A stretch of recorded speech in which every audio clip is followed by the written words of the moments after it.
Babban kuskuren da nake ganin matasa ke yi a yau shine matasa sun maida hankali akan neman aiki maimakon neman sana'a yi. Da sana'a da aiki akwai bambanci.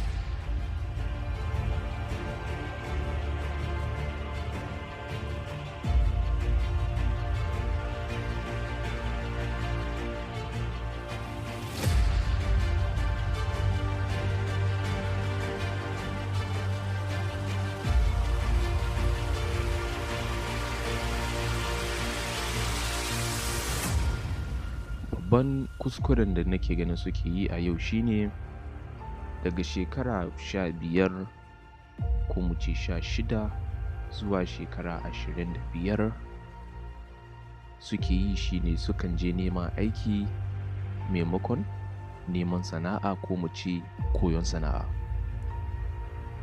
Tabbas da aiki da sana'a akwai bambanci.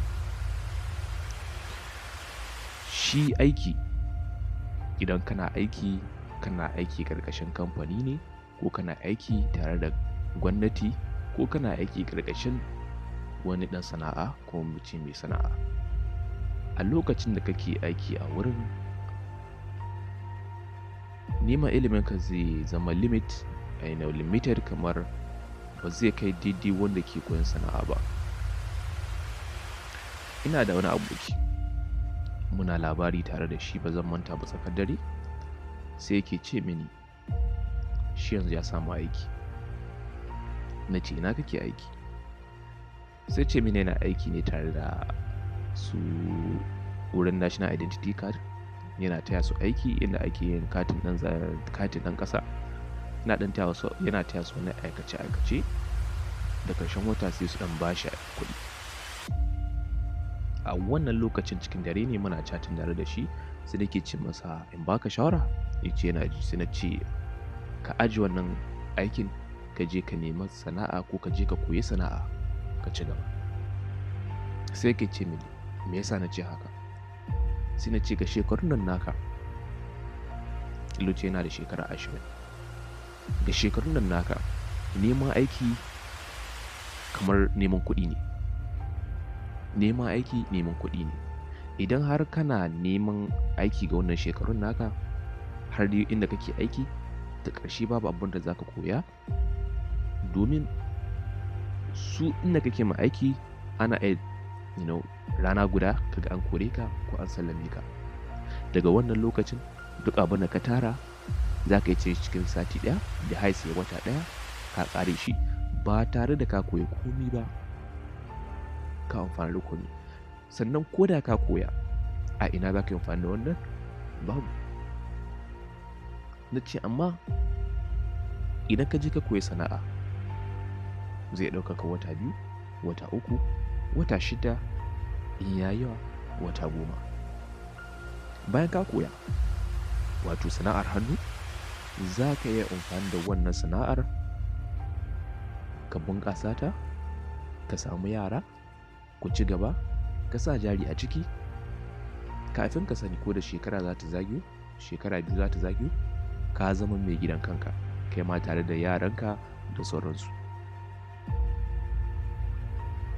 Shi ne ribar wato koyon sana'a, domin sana'a ta fi neman aiki ga matashi. A wannan lokacin bayan na masa bayani sai yake cewa ya gane. Sai ce mini to ni me nake yanzu? Na ce ka gani nan? Ina koyon audio editing ne tare da video editing a lokaci ɗaya. Sai yake ce mini to me burina a wannan tafiyar? Na ce mai nan gaba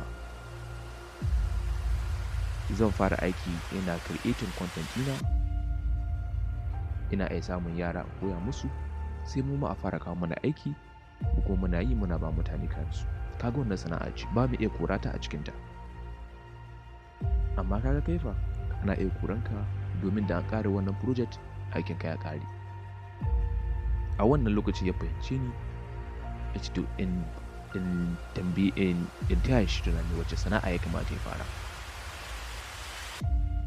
Sai ce masa ka yi abin da kake son ka yi a rayuwa, abin da yake burge ka.